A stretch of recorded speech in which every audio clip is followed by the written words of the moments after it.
BJP will get a big slap. Where is he? Mr. Yugnath Chaudhary, please. धन्यवाद सभापति महोदय। आज मैं यूनियन बजट 25-26 पर अपनी बात रखने के लिए खड़ी हूँ। भारत के संविधान के आर्टिकल 38 भारत को एक वेलफेयर स्टेट के तौर पर पेश करता है और सरकार की जिम्मेदारी है कि बजट और उससे जुड़ी वेलफेयर स्कीम्स के जरिए इन आर्टिकल्स को हकीकत में लाया जाए। इसलिए यूनियन बजट सिर्फ एक आंकड़ों की किताब नहीं, बल्कि सरकार की प्राथमिकता और वेलफेयर स्टेट के संविधान से जुड़ी वफादारी का आईना है। सरकार की जिम्मेदारी है कि इकोनॉमिक पॉलिसीज, जिनमें बजट भी शामिल है, ऐसी बनाए जाए जो गैर बराबरी को कम कर सके और सबसे ज्यादा गरीब वर्ग को सहारा दे। बजट वो लाइफलाइन है जिससे शिक्षा, स्वास्थ्य, पेयजल, social security, SC, ST, minority, गरीबों की भलाई के लिए स्कीमें चलाई जाती हैं। मगर ये बजट को देखकर महसूस होता है कि ये भविष्य के निर्माण से ज्यादा हेडलाइन बटोरने का एक दस्तावेज है। इससे सबसे ज्यादा प्रभावित होने वाली वही लोग पीछे छूट रहे हैं जिन्हें सरकार के सहारे की सबसे ज्यादा जरूरत थी। वो किसान जो बढ़ती लागत से परेशान हैं, वो नौजवान जो बेरोजगारी का सामना कर रहे हैं, और वो औरतें जो निजामती रुकावटों से जूझ रही हैं, और वो गरीब जो महंगाई के बोझ के तले दबे हुए हैं। This government is proudly marketing the income tax exemption of 12 lakhs. But the question is, how many Indians even earn that much to benefit from it? Only 2.2% of Indian population pays direct taxes, whereas no relief has been given in regards to indirect taxes, the burden of which falls on everyone, especially the poor and weaker section of the society. This clearly shows that this is not an inclusive budget. GST की ऊंची दरों ने आम आदमी की कमर तोड़ दी है। जरूरत इस बात की है कि खाद्य सामग्री, दवा, स्कूल की किताबें और जरूरत की चीजों पर टैक्स कम किया जाए। पेट्रोल, डीजल पर टैक्स कम करने की कोई कोशिश नहीं हुई, जिसका सीधा असर हर नागरिक पर पड़ता है। आर्टिकल 41 कहता है कि सरकार को ये कोशिश करनी चाहिए कि वो अपनी इकोनॉमिक हालात और रिसोर्सेज के हिसाब से लोगों को रोजगार दे। इस बजट ने बेरोजगारी दूर करने की दिशा में कोई ठोस उपाय नहीं दिया है। नई नौकरियों की बात तो छोड़िए, जो पहले से थी वो भी खत्म होती जा रही हैं। स्किल डेवलपमेंट प्रोग्राम के नाम पर करोड़ों खर्च किए जा रहे हैं, मगर सवाल ये है कि ट्रेनिंग लेने के बाद कितने नौजवानों को असल में नौकरी मिल रही है। सरकार के पास इसका भी कोई आंकड़ा नहीं है। सरकारी विभागों में लाखों पद खाली हैं, मगर भर्ती का कोई प्लान नहीं है। आर्टिकल 45, जिसके द्वारा सरकार की जिम्मेदारी है कि हर बच्चे को 6 साल की उम्र तक फ्री और जरूरी तालीम मिले ताकि उनका बुनियादी तालीमी डेवलपमेंट सही से हो सके, जिसको संसद ने शिक्षा का अधिकार अधिनियम बनाकर और भी मजबूती दी थी, परंतु इसकी जमीनी हालत क्या है वो किसी से छुपी नहीं है। नगरीय क्षेत्रों में सरकारी स्कूलों में शिक्षक न होने की वजह से स्कूल बंद हो रहे हैं तथा दूरस्थ ग्रामीण क्षेत्र के स्कूलों में टीचर ही नहीं पहुंच पा रहे हैं। सरकार कह रही है कि डिजिटल इंडिया और AI से तालीम का इंतजाम होगा, मगर जरा जमीन पर देखिए, उत्तर प्रदेश में सिर्फ 22% सरकारी स्कूलों में कंप्यूटर है। मेरे संसदीय क्षेत्र कैराना में कई सरकारी स्कूल शिक्षक ना होने की वजह से बंद हैं और मदरसा एजुकेशन के बजट में 57% की कटौती कर दी गई है। क्या यही सबका साथ सबका विकास है? इसी तर्ज पर अस्पताल हैं जहां पर डॉक्टर नहीं है। आर्टिकल 47 अच्छी सेहत और जिंदगी के स्टैंडर्ड को बेहतर बनाने की आवश्यकता पर जोर देता है।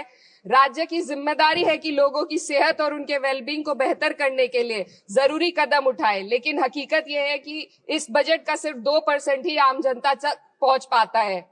शामली जिले में 84 डॉक्टर की पोस्ट स्वीकृत है, मगर सिर्फ 29 डॉक्टर काम कर रहे हैं और गायनोकोलॉजिस्ट मात्र 1 है। दवाइयों की कीमतें बढ़ती जा रही हैं, मगर गरीबों के लिए कोई राहत नहीं है। सरकार ने महिलाओं के लिए बजट बढ़ाने का दावा किया, मगर 81% इसका बजट सिर्फ पोषण योजनाओं में डाला गया है। महिलाओं के रोजगार, उनके इकोनॉमिक इंडिपेंडेंस और सुरक्षा के लिए कोई ठोस योजना नहीं बनाई है। बेटी बचाओ बेटी पढ़ाओ का बजट घटा दिया गया, जिससे साफ है कि ये सिर्फ नारेबाजी थी और कुछ नहीं। किसानों की बदहाली हम सबके सामने है, लगातार चलती आ रही है। 2016 में कहा गया था कि 2022 तक किसानों की आमदनी दोगुनी होगी, मगर 2025 आ गया और एमएसपी पर कोई ठोस गारंटी आज भी दी नहीं गई है। गन्ना किसानों का बकाया अब तक नहीं मिल पा रहा है और तो और उत्तर प्रदेश में अभी तक गन्ना मूल्य भी तय नहीं किया गया है। डीएपी, यूरिया और खाद की कमी से परेशान किसान आज भी सड़क पर प्रदर्शन कर रहे हैं। मजदूरों के लिए जो सबसे बड़ी योजना मनरेगा थी, सरकार कहती है कि मनरेगा ग्रामीण भारत की रीढ़ है, मगर बजट में कोई भी बढ़ोतरी नहीं मिलना बहुत शर्मसार है। औसतन 44 दिन का ही रोजगार मिल रहा है, जबकि स्कीम 100 दिन की गारंटी की होती है। भारतीय रेलवे देश के लोगों की जीवन रेखा है और इसी से यहाँ के लोगों की आर्थिक एवं सामाजिक जिंदगी चल रही है। देश के हर हिस्से को रेल कनेक्टिविटी से जोड़े जाना सरकार की कल्याणकारी नीति का हिस्सा है। मेरे संसदीय क्षेत्र कैराना के रेलवे से जुड़ी 2 मांगे लंबे समय से लंबित है। दिल्ली शामली सहारनपुर रेल लाइन का दोहरीकरण और पानीपत शामली मेरठ लाइन का सर्वे अति शीघ्र ही कराए जाने की बहुत पुरानी मांग को बजट में शामिल किया जाना चाहिए। देश भर में बिजली की दरें बेहद असमान है। उत्तर प्रदेश में ये दरें बहुत ज्यादा हैं।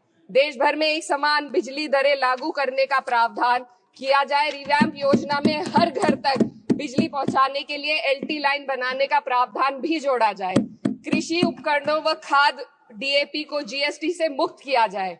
किसानों की एमएसपी की मांग को पूरा करने के साथ साथ उत्तर प्रदेश के किसानों को गन्ना मूल्य निर्धारण पिछले वर्ष से बढ़ाकर किया जाना बेहद जरूरी है।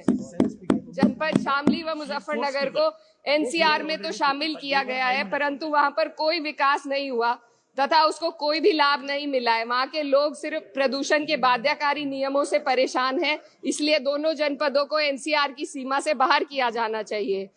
मेरे संसदीय क्षेत्र में मैं कुछ चीजें बजट स्पीच में ऐड करना चाहती हूँ। एक, ट्रॉमा सेंटर और जिला अस्पताल के अपग्रेडेशन की भी मांग है।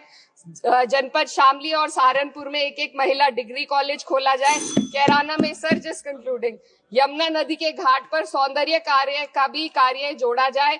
जनपद शामली में टेक्सटाइल पार्क की स्थापना की जाए और जो संसद निधि है, सांसदों को केवल 5 करोड़ रुपए दिए जाते हैं और एमएलए, उत्तर प्रदेश के एमएलए को भी 5 करोड़ दिए जाते हैं। हमारी मांग है या तो इसे बढ़ाकर 25 करोड़ किया जाए या फिर सिरे से खारिज किया जाए।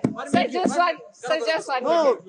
The union budget was an opportunity to address the pressing... Sir, just 1 minute. Please, 2 more speakers are in your party. Sir, just pressing concern of India's citizen, rising unemployment, soaring inflation, crumbling public services and deepening rural distress. Yet, instead of offering real solution, the government has focused on optics and half measures. While tax relief for the middle class is welcome, it does nothing for the millions who earn too little to benefit from it.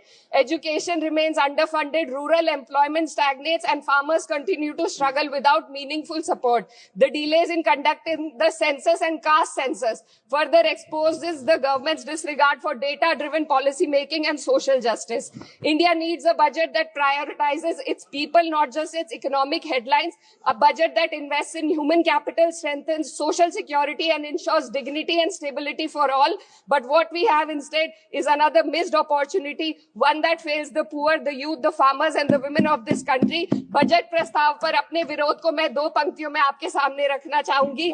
बेदम हुए बीमार दवा क्यों नहीं देते? बेदम हुए बीमार दवा क्यों नहीं देते? तुम अच्छे मसीहा हो, शिफा क्यों नहीं देते? मिट जाएगी मखलूक तो इंसाफ करोगे, मुंसिफ हो तो हश्र उठा क्यों नहीं देते? Thiru Subrayan, Manbu Thiru Subrayan.